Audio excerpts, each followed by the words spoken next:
Hello and welcome to Scarlet build. What is Project Scarlet? Well, Project Scarlet, it's the first PC I ever built from scratch. Now, Nova build is my magnum opus, my current build, the one that I have spent a lot of time, money, and effort making and making beautiful. But Scarlet, she's got a bit of life left in her. And in fact, actually, part of that life is a name change because the original name of this PC was actually Pikachu, which just so happens that I have a Pikachu shirt still. So this is Scarlet, and it's an FX-based system. Now, the FX processors haven't aged too terribly well. They're more or less 4-core 8-thread processors being called 8-core 8-thread processors. But that being said, 4-core processors are still very, very good for gaming. In fact, actually, as this system has aged, it has actually become better at gaming as 4 cores have become the norm. So now let's get into the parts and upgrades. So what I actually have here is a BioStar TA970 motherboard. Yeah, it's one of the cheaper ones that you were able to buy, but it actually had a lot of features on it that were pretty awesome for the time. Having PCIe 2.0. Yeah, that's where we once were. Not only that, it does actually have SATA 6 gigabit transfer rates. Again, that's where we were at for the time. And of course, for DIMM slots, it is an AM3 Plus motherboard, and it is going to be the one part that's actually difficult to replace, as getting an AM3 Plus motherboard these days is actually quite difficult. So we're not replacing it, even though it's got one broken USB port. The other part that is not changing at all is the processor, and that's because, well, at the time this was the top of the line AMD processor. There was no reason to go any higher because there wasn't anywhere higher to go. Later on, they did release a VRM melting monster of a processor that this motherboard would not be able to handle. We are going to be changing the Noctua cooler to something a little bit beefier, well, and less brown. The Hyper 212 Evo is going to be going into this system. It is actually a design that I believe is as old or almost as old as this system itself.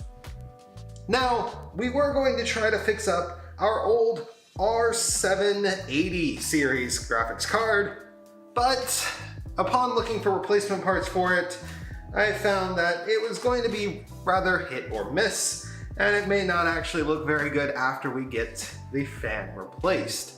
So instead, we're actually going to be putting in a newer card. We're going to be putting in the RX 580. Now, I actually got this card for just under $200, which for a 580, which is more or less a 590, is amazing.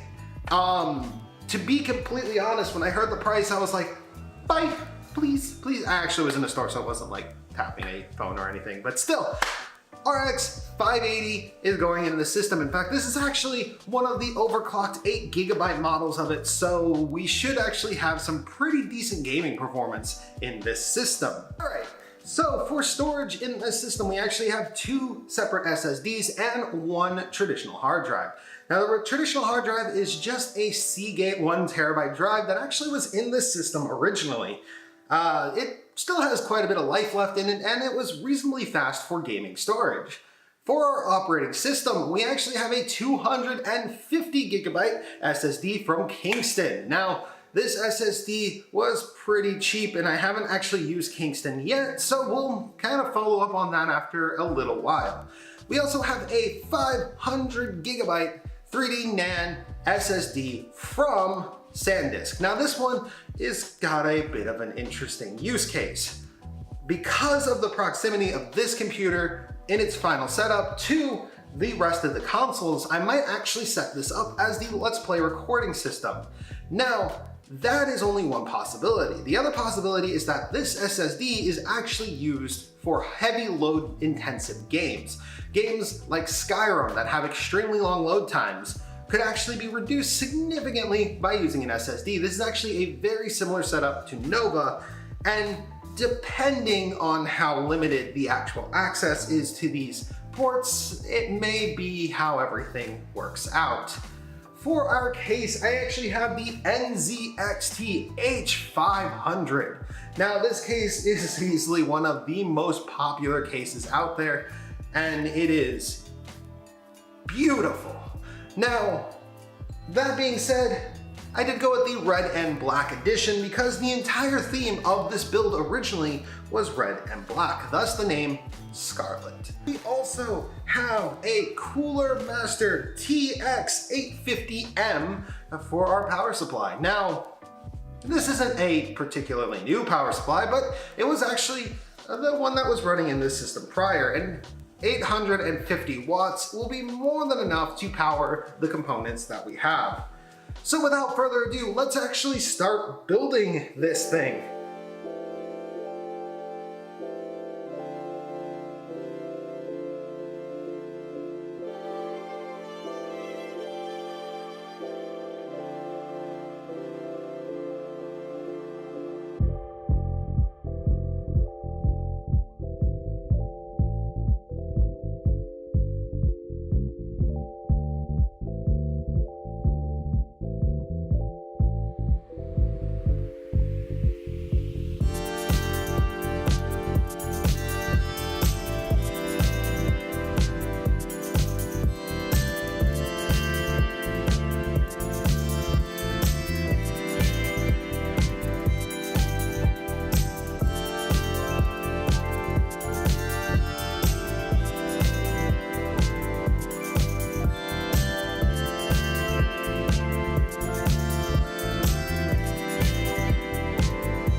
gonna interject really quickly because this build is progressing along pretty nicely, other than the iffiness with the Cooler Master cooler there.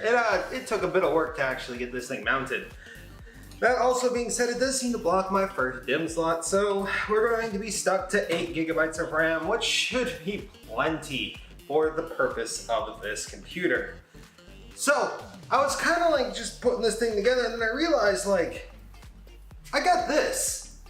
This is a Samsung. This is a Sound Blaster X. It's very indicative of the time that I even have one of these. This actually did belong to this computer. And I was debating between actually enabling the front USB ports because they're USB 3.0 and this case doesn't have that, or just running one of these. Now, because this is going to be used in my living room setup, I actually think better audio is going to be what we're going to do. So we're going to go ahead, we're going to insert this, and then that's all of our add-in cards that we can really fit. I mean, we could put the other card in here, but it's going to be up against the graphics card, and I really don't want to do that.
We have lights, we have spinny. Now, we need to see if it boosts. It boosts! Alright, so, it works. It is a working PC yet again. As you can see right now, it's looking for a boot drive. So, let's cable manager up, close her up, and play some games.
it is built. I actually think that's my Windows installation key right there. And yeah, let's make sure she still works. Power LED on here isn't working, but that doesn't matter to me. Well, probably need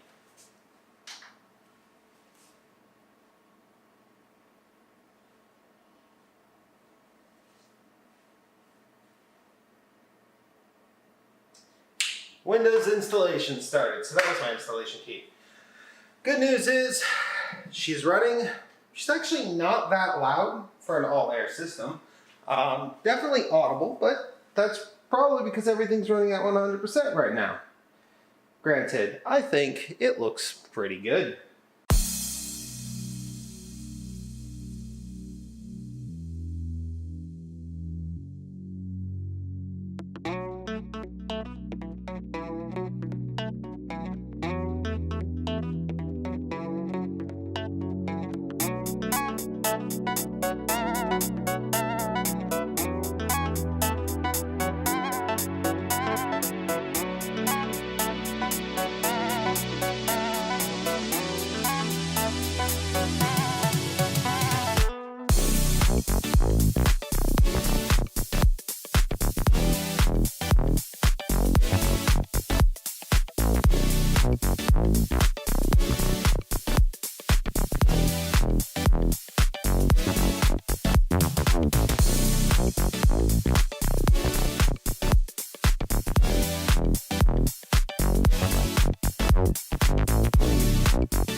She's done.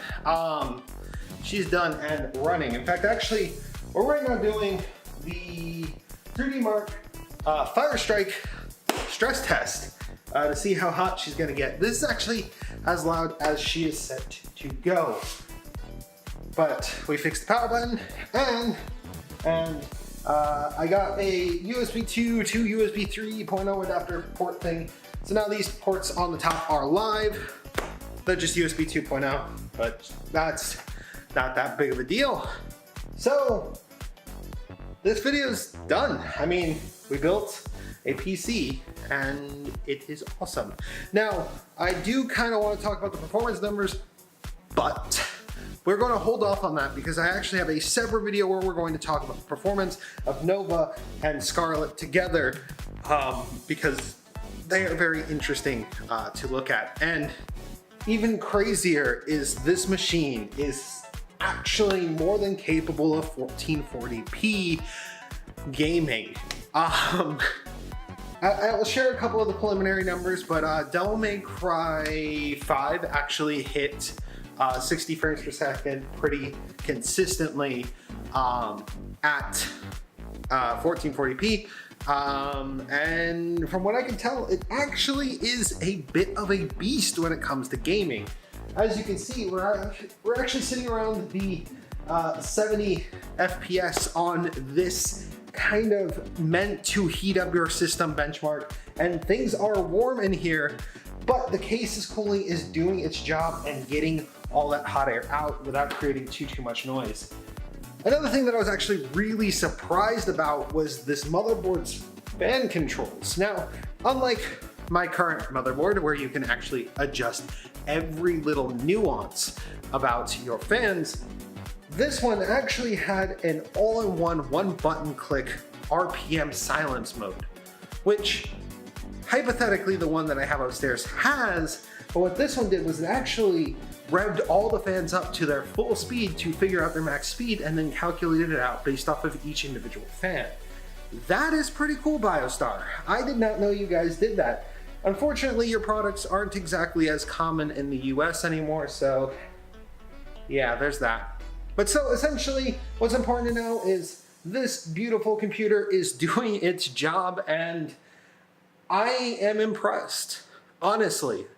The FX processor in this whole platform, I honestly thought was completely dead to me, but from what I'm seeing here, you can still eke out pretty playable high definition performance out of these machines. Now, are you gonna be running 4K? Probably not, but 1440p seems working just fine. Thank you guys for watching. If you enjoyed watching this video, you can leave a like, comment, subscribe. I should not be building more computers, but I do because I like computers. This is my thing. So this is my expensive hobby. So thank you guys again. If you subscribe, maybe eventually you guys can feed my addiction. So thank you guys again. Wolfie out.